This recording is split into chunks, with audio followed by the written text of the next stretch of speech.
My dad had a concert band in Wicklow Town, which he ran. So I grew up through that, and I always liked the look of drums and percussion.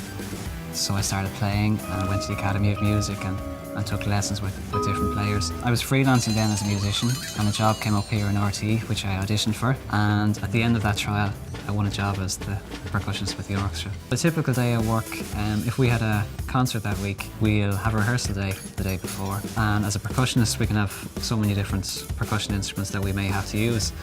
So I'll know all that before. I'll get in early on the rehearsal day and get all those instruments set up and in place. So we'll go through each piece and break it down, rehearse the tricky bits and try and put it all back together.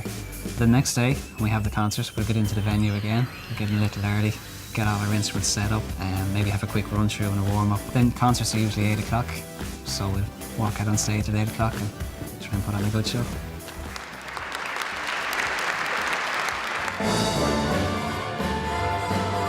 We switch constantly from classical concerts to pop gigs, from big band concerts to maybe film music. My taste as a musician would constantly be shifting between different styles because of the concert orchestra. I think on a personal level, for me, the highlight was when Ryan Tubridy took over the Late Late Show and he wanted a revamped theme for that.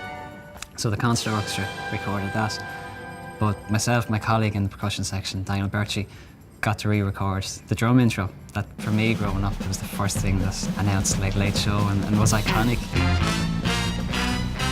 To get to do that, and then to get to hear it every Friday night is a bit of a thrill, all right.